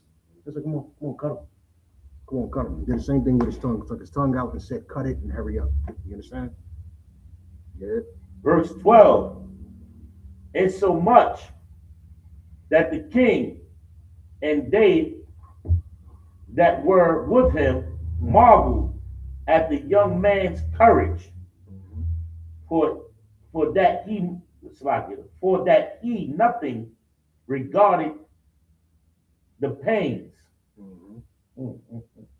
Verse 13. So even the king was shocked. You understand? He was shocked that all of his methods was not working. Yeah? Verse 13. Now when this man was dead also, they tormented and mangled the fourth in like manner. Mm-hmm. Verse 14. So when he was ready to die, he said thus, it is good, being put to death by men, Mm-hmm. to look for hope from God, to be raised up again by him. Mm-hmm. As for thee, thou shalt have no resurrection to life. Verse 15. Yo, if y'all want to comment on anything I don't specifically break down, or if y'all need a breakdown on anything I don't specifically break down, just say something. Now, I don't think y'all, I don't want to keep saying the same thing over and over, but I think y'all get the point that there's no bitching none of them. You understand? I think y'all get that point. Yeah. Salakia. Verse 15. Afterward thou brought the fifth also and mangled him. So he's just going down the line. Yeah. Then, verse 16, then looked he unto the king and said, thou hast power over men. Thou art corruptible. Thou doest what thou wilt. Yet think not that our nation is forsaken of God. Verse 17, but abide a while. Hold on 1 second. Read that again for me, Slocky. Verse 16. Yeah, I lost where you was at 16. Good. Come, verse 16. Then looked he unto the king and said, thou hast power over men. Thou art corruptible. Thou doest what thou wilt. Yet think not that our nation is forsaken of God. Verse 17. But abide a while, and behold his great power.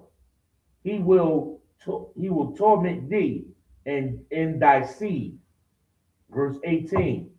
After him also they brought the sixth, who being ready to die said, be not deceived without cause, for we suffer these things for ourselves, having sinned against our God. Meaning he fully understood and accepted that the nation of Israel as a whole had to be held accountable, irregardless of him and his brothers. You understand? Right. Good. Therefore, marvelous things are done unto us. Mm-hmm. Verse 19. Meaning you can only do this because we sinned against our God. He's reminding him, like, don't think you actually have any power. Only power you actually have is the fact that we sinned against our God. Right. You have no real power. All right. Good. Verse 19. But think not thou that taketh in hand to strive against God, that thou shalt escape unpunished. Verse 20. But the mother was marvelous above all. I mean, this is the cherry on top.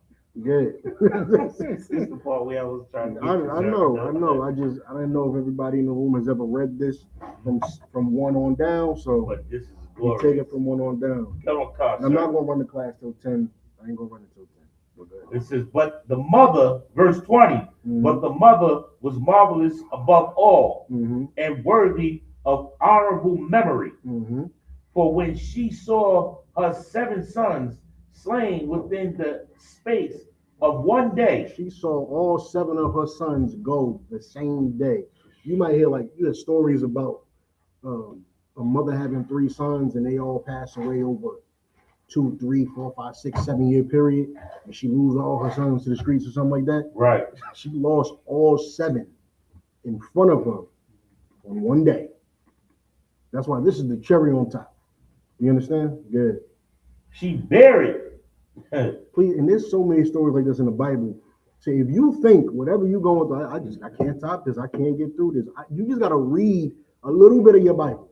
Read a little bit of your Bible of what the men and women went through inside the Bible. Just read a little bit before you think what you're going through is the worst hell anybody has ever held since hell has been hell. Before you think that, just read something in your Bible. Yeah. She buried with a good courage because of the hope that she had in the Lord. She did it with good courage. She like, man, they gonna come back. This is very unfortunate. This is very terrible. She says it though. Good courage. I know. Good. Verse 21. Yea, she exhorted every one of them in her own language. She's speaking in Hebrew, man. Filled with courageous spirits, and stirring up her womanish thoughts with a manly stomach. She said unto them, verse 22, I cannot tell how ye came into my womb, for I neither gave you breath nor life, neither was it I that formed the members of every one of you. 23. Break it down, Bishop. Break 22 down. Come on, sir. She said, I cannot tell ye. First of all, go back a smidge more and go to the end of 21. The end of 21, come on, sir. And then start breaking it down. Come on. And let me see. And stirring up her womanish thoughts with a manly stomach. This is what, let me tell you, this is what that homosexual Steve Harvey tried to accomplish with Think like a man, act like a woman. Act like a woman. This is what he tried to accomplish. God, sir. You gotta have he's nowhere near the truth, so he has no idea what he's doing at all. This woman stirred up her womanish thoughts with a manly stomach, holding it like a man holding it. What you expect from a man, how a man carry his problems she carried it like that with her womanish thoughts. You understand? While still being a sweet, nice old daughter of Zion, she carried it like how a man carries it out. How you would command a man, how you would clap for a man in the council and be like, this man did something great. The KC4 and all of the different things. When you've seen us around the school give accommodation and applause, she carried it like that, being a straight woman. You understand? Right. Not no boyish talk, all crazy, just being a straight woman, carried it like a man. Give me the breakdown, Michelle. She said, I got this sugar honey iced tea. She said, I got this. I ain't even worried about this. When we took the first one, she said, oh, I see what this is. She said, I see. I know exactly how this is. Because remember, it didn't say this. It didn't say the 6 sons looked at each other. It said the 6 sons and the mother looked at each other. Right, God. She said, they all look at each other and said, you know this about to go, right? Okay, as long as she carried it just like her sons carried it. You understand? Good night. Come on, man, hurry up. Come on, man. If I may. If you're not breaking, oh my God, this nigga talking again. Put me in the pot. Put me in the motherfucking pot. She carried it like the sons carried it. If You I understand? may, sir. Go ahead, of course. If I may. Yeah. She had a damn good Ottawa because he taught her, and she taught her son. This is a virtuous woman. This here, because this he was probably already gone. The father, because they don't mention him. He probably already gone. He took him out first, thinking he was gonna break the family. He take him up out of here. He probably I'm gonna break a buck with probably. It's a lot. I don't know how to get him. Take him out. Ain't know he had seven arrows in the quiver and a woman ready to stand right there. Ain't even know it was coming like that. Remember after the 4th one, the king said, nobody's breaking. Nobody's breaking. This is ridiculous. All right, I'm gonna cut your tongue off. What y'all gonna do? Come on. I'm gonna scalp you. No, I'm gonna scalp another one. He just won't kill us all real quick. Just come on, let's do it all real quick. Come on, take us out. Hey, do it real quick. But this, the brother, that's the top. This of course it is. It just gets better. Go ahead. She said unto them, verse 22, I cannot tell you how you came into my womb. I don't know how the Lord. I can't tell you how I got 7 sons like this. I can't even. She understands birth. I don't know what I did right. But I don't know how you came to be. Come on. Right? She says, for I neither gave you breath nor life. I ain't even responsible for this. I don't know how I got blessed with this. I don't even know what's going on right now. I just know how to carry it. Yeah. She said, neither was it I that formed the members of every one of you. Meaning, of course, she formed them, but she's not taking responsibility. So let me tell you something. This is a great woman. She said, this is a great woman. She waited. This is the type of woman that waits for her out of line to give her the round of applause. Right. To tell her, hey, baby, you did a good job. You understand? Who would wait, as a daughter, would wait for her father to say, you did a good job. Right. Not the woman that's looking for brownies and claps and pats on the back around every corner. That type of woman gets. She's usually not even worth the damn claps. You understand? Waiting for brownie points and claps. She's sitting there like, I don't know claps. I don't know how I got this. I don't know how y'all could. You had a damn good Ottawa and you followed him like a damn good woman. Right. She's like, I don't even know how the hell. Modest. This is a modest woman. This is a modest woman. 7 of them. Just 7 of you. You know what I'm saying? She like, I ain't even. You know what I'm saying? Go y'all good. So she said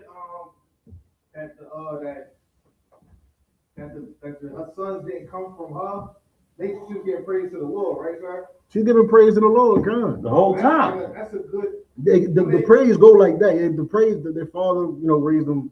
We're assuming the king killed the father first. That's not in here. Let me be clear. Right. I just know how warfare works.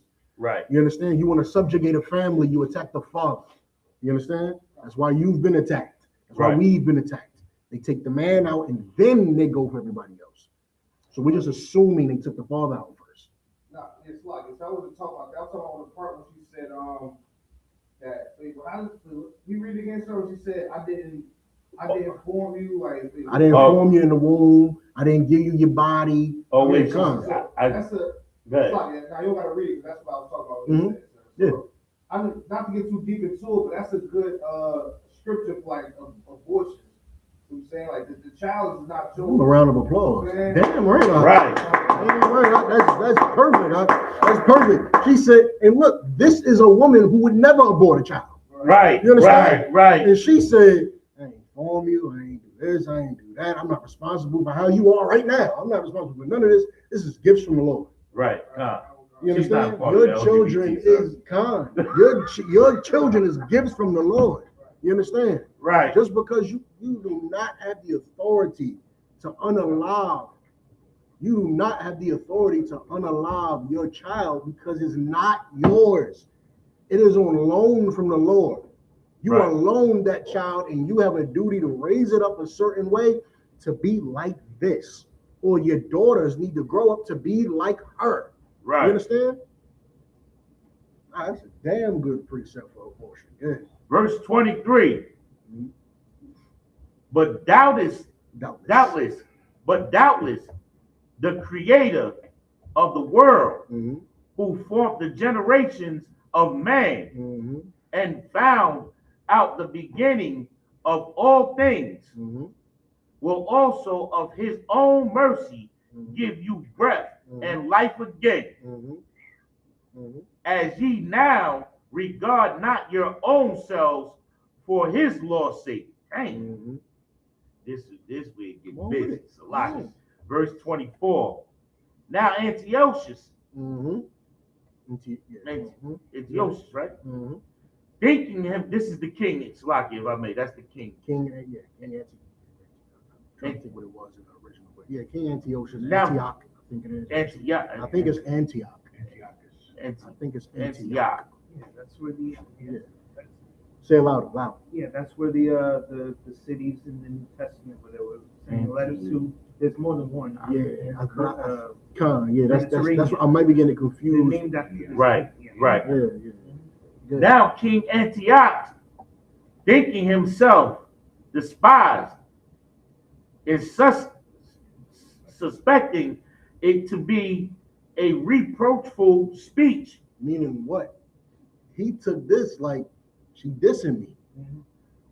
I ain't give you the life, and he looking at this like, yo, I'm over here doing what I'm doing. She over here talking about some praise be the Lord and all this, my gifts and yo, like like I ain't the king right here. Like I ain't doing this to you right now.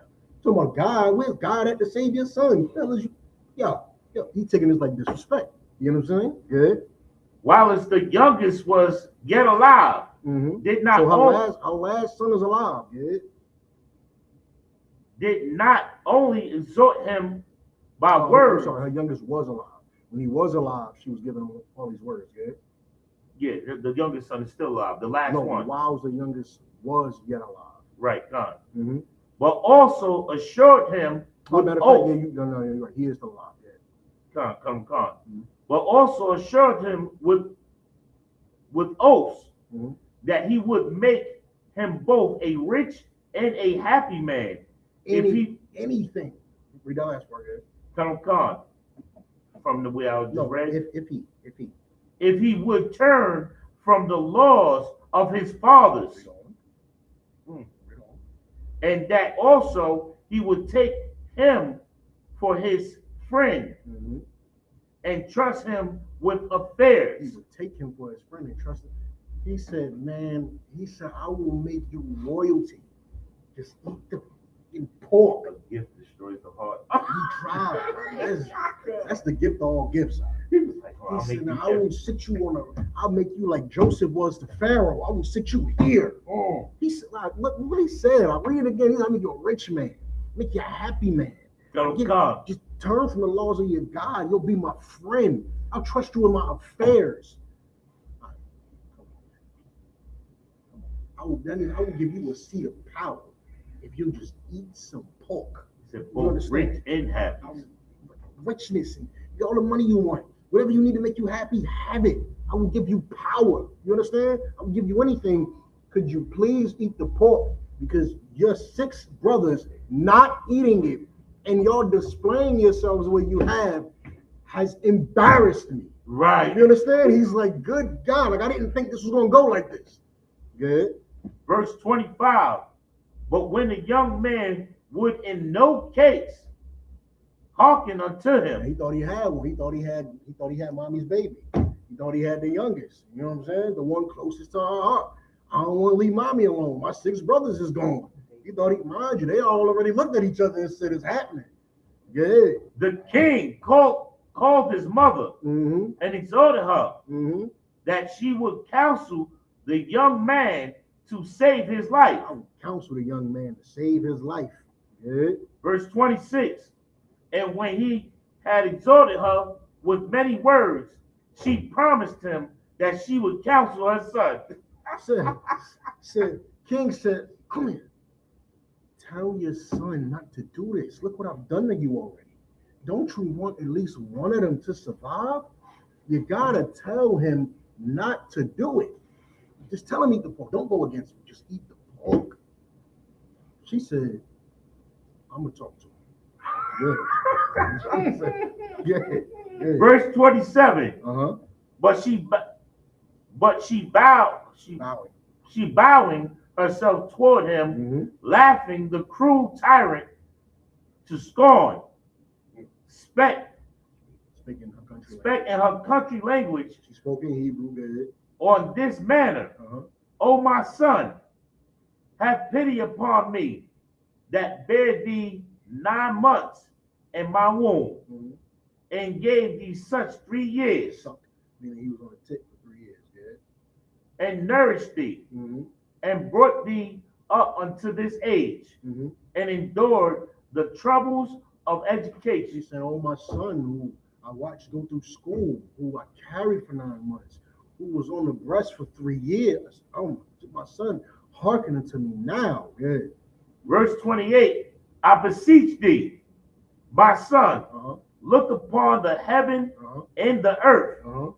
and all that is therein, Uh-huh. and consider the God made them of things that were not, and so was mankind made likewise. Saying the Lord made all of this. Look all around you and just recall that the Lord made this from nothing through straight power. Yeah. Verse 29, fear not the tormentor, Mm-hmm. but being worthy of thy brethren, Mm-hmm. take thy death, Mm-hmm. that I may receive thee again in mercy Mm-hmm. with thy brethren. So let me give you the whole breakdown. From back when he said, counsel him, she said, I will counsel him. She laughed at And him. then she said, come here. Right in front of him. This is all secret. This is a sequence of events happening one after the other. This is not leave, come back, call the mother here, now call the son here, all in front of the king. She laughed and she said, oh, my son, you remember how the Lord made everything from scratch. You remember how great he is, how powerful he is. You remember that? He said, yeah, Mom, remember that? Yeah. Remember how I carried you and gave? Remember that time we had that fight in high school? Yeah, Mom, remember that? And I had to come down there and meet your dad was mad. Yeah, I remember that. Oh, you do remember that. Yeah. And you remember the power of the Lord and how I said earlier, how, y'all just a blessing. Mom, I remember that. What's up? Die like your brothers. Go and die just like the rest of them. Go die just like your brothers. This is a cold, bro. She cold. This is a cold, bro. Laughing at him the whole time. Said, I'm gonna talk to him. This is crazy. You right, Kim. And said die. You understand? Said die. Psyched the king up, gave all these words, and then said die. You understand? The king sitting in anticipation, like, I'm gonna get one of them to eat some pork. He gonna eat some pork. He gonna get it today. Yeah. She's sitting there laughing. Yeah, king, you right? Die. You understand? Die. If you're worthy to be called my son, like the other 6, you'll die. Right. I'll disown you right before you die. Right. He ain't gonna kill him anyway. It's a heathen. Eat that pork. In fact, eat that pork and become his friend, so I can disown you. Right. You understand? And before I die, because I won't eat the pork, I'll spit in your direction. That's right. what she's saying. That's what she's saying. While you sit there and you eat that pork and you sit there and he give you a purple cloth to go over your shoulders and all that, I'm gonna spit right at your feet before I jump in the pot. My damn self. He gotta put me in there. I'm gonna walk in. I'm gonna walk in the pot so I ain't gotta see you no more. You know what I'm saying? If you're gonna be worth anything, if you worth the words I just said and them deaths your brothers just died, right? You'll go die, and you'll go die with a smile, and you'll do it, and I'll be grateful so I can die with a smile. Right. Like, sir, this is why Christians just need to give it up, sir. They Yeah, don't this really, is- because that's why they don't want the Apocrypha.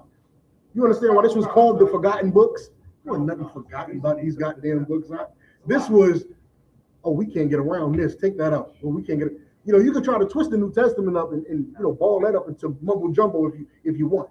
Enough word salad, and you can try to twist that up and no, really, this is saying this. You Israelites don't know what y'all talking about. Y'all, we got a debate because y'all know what y'all talking. You can't even twist this out. He said, eat pork or die. You understand? Eat pork or die. They said, I will die before I eat pork. And you about to tell me Christ came to spit on their legacy now. Now that's what you're telling me.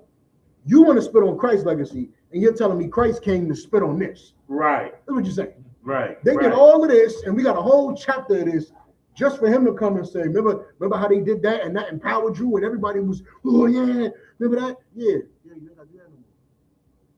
You ain't got to do that no more. You ain't got to do that no more. Just With the like Prince voice.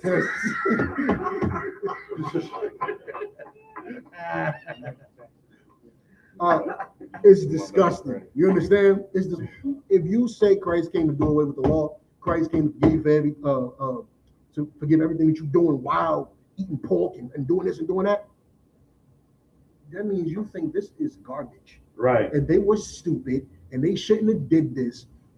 Why are they giving the Lord so much praise? Why are they giving the Lord so much praise? Why is this perfect? Why did y'all remove this? Bro, Right. if this had no power, why did you take it out the Bible?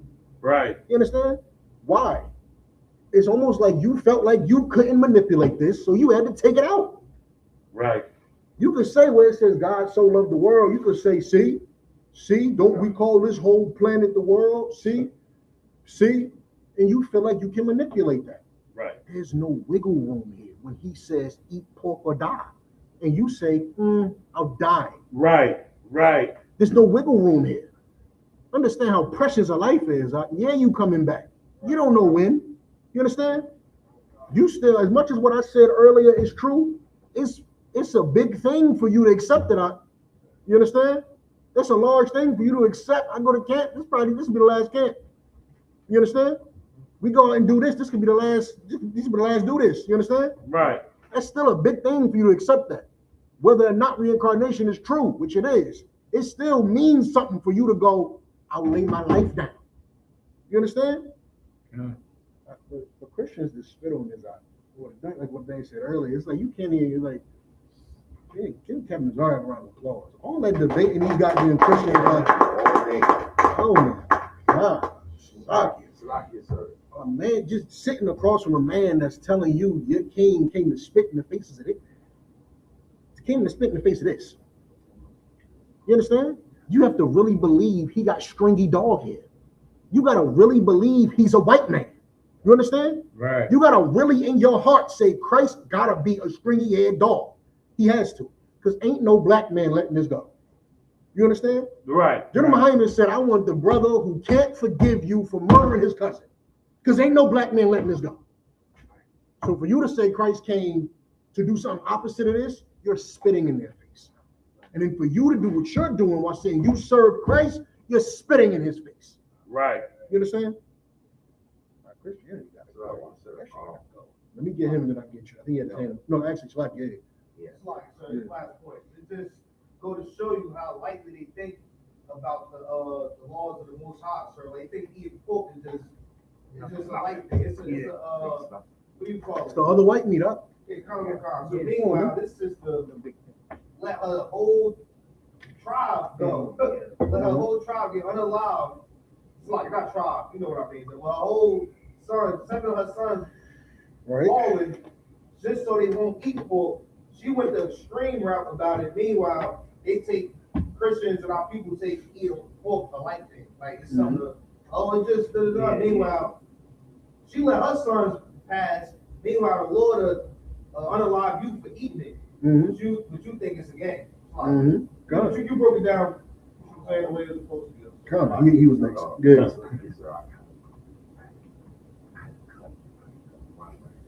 Come on, get up.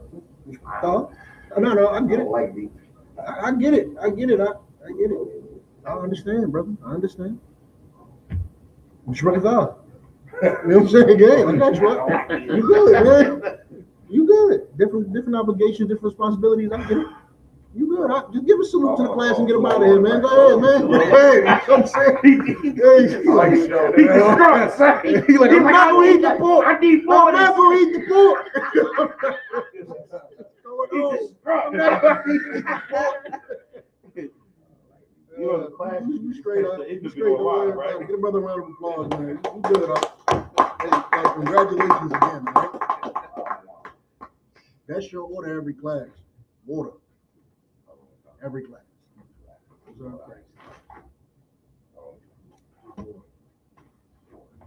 No, it's like he's right. Because what the hell we gonna drink it out of? You can take leave it here. This is what you'll do. You'll communicate with Ayash, who's the caretaker, and if we need more cups, then he'll tell you and stuff like that. But at the end of the night, he'll take home the water and the cups. Ice goes every day. That's bring that back. You'll communicate with him. Make sure you got this. I think y'all got it. Good. What they can afford. He can just call me for funds. I told him that before he left. You can't, Yeah, I told him that before he left when he got the water the first time. Yeah, you can't afford it, just shoot me the bread. I mean, I'll shoot you bread. Text me. Sluggy, sir, if I may, real quick. Yeah. Right, this destroys this thinking month that they named it, the LGBT month. This destroys the Christian church in its entirety and all its belief, especially this month right here, because they call this the Pride Month. Because this right here, like you said, this fits on what Yahweh Mashiach did for all of Israel by saying he went against this. So in turn, what our people doing is with the LGBT and the gang banging and drug dealing, smoking weed, and our women out here being thoughts and all that stuff. It's like a total spit on Yahushua, because what he did for us. And this scripture shows that in every which way. Just utilizing the folk scenario. If you take the folk situation out and then put this as homosexuality, it's the same thing. In anything else that's why he didn't say just eat pork. Read 24. Where he said, "I'll make you rich, happy if you just turn from the law of your father." Meaning he was using pork as the, but it's not about the pork. It's about go against your God. It's about leave the laws of your father. That's what it's about. That's why it said that. It said if he would turn from the law of his father. He didn't say just tell him eat the pork. That's what he wanted at that moment. But anything about going against God, he will accept. All right. And we kept. Why? Because he needs us to stay his slaves. Right. Everybody starts serving the Lord, he loses all his slaves, he loses his empire. Because the Lord knows when we become slaves, we make every empire great. Right. All right. Hold on 1 second. Go ahead, Alan. So that's why the Lord is so glorious, because back in the when the time when we was in our homeland in Israel, if you was an LGBT member, we'd just cut your head off. You know what I'm saying? Yeah. Now the Lord just sent AIDS. He said, all right, Christ sacrificed himself, I mean, so everybody could repent and come back. But I'm still gonna send this. I'm still gonna send this out. I'm gonna send that word. You think it's a game. I'm gonna send that word. Yeah, come on. Lord is crazy. Oh, good. And that's a slow death. That's long and drawn out. Yeah, before the white man came up with that medicine, it was. Yeah, come on. I had a notion about something when I was seeing this part now where the mother is talking to that son. Is that like the youngest out of the brothers? Because it seems almost like it said so. It said it said only the youngest. Yeah, young. When I mean young, like a child, like still underage. Like I can't say that. It just says brought thee in 27. It just says brought thee up unto this age. So whatever age she was at, she's like he's of like being the youngest. Obviously, he's just the most impressionable. So he would get mannerisms from his brothers. We don't say nothing about the father because we don't know whatever. He would get his mannerisms from his brother. He would get his thoughts, his ideas, and things like that. So his impressions would come from them. So she's like, remember this. Remember you went to school. Remember how right? Because the king tried to lean on the fact he was the youngest, That's what I mean. right? So I can't tell you he was 10. I can't tell you he was 17. I can't tell you he was 21. You know what I'm saying? I can't tell you. All I can tell you is these were 7 brothers who, whatever their age, decided, I'm just going to die. I'm not going to eat pork. Just die. 1 second. Good. Real quick, sir. Now, I know it don't say it, but like you said, stuff like this, even the ones in the crowd that ate the pork will start to rise up. They don't watch 6 other brothers get dismembered for not eating the pork. At this point, it should be coming to a head to where What's the they're going to precept for that? revolt. What's the precept for that? Watching them. What's another scenario where this happened? Seeing something made a brother come into the truth. Watching Christ go through what he went through with the crucifixion. It's talked about in the Bible. When Saul became Paul, when Saul saw Stephen be stoned to death, he watched it and he did nothing to stop it. And then he realized, he said, you know what, I need to get into what Stephen was into. You understand? And that made him become Paul. He came into the truth of watching Stephen be alive. You understand? You can motivate a man even through your death. You understand? Even through you dying before their eyes, how you die can motivate a man. You understand? It's like we get the last part of this. Yeah. Verse 30. Somebody else had their hand? You had your hand up again? No. All right, good. Verse 30. While she was yet speaking these words, the young man said, whom wait ye for? It's like he's telling the king, whom waiting for? He said, whom wait ye for? I will not obey the king's commandment. Meaning she's talking to him, right? Like she's giggling like, yeah, and this and that. And he listening, he talking. Because remember, she's saying like, do this and do that. While she's in the middle of saying that, he looked at him because the king is like, remember, he's waiting for the answer, right? Not the answer, but he's waiting. He's like, he's about to do it. Right. What she's saying, because he thinks she's pleading with him. Oh, I carried you, all our memories, and he like, yeah, reach his heart. That's right, tug on his heartstrings, yeah. And in the middle of her tugging on his heartstrings, because she was really just playing with the king. Right. He looked at him and said, what are you waiting for? Right.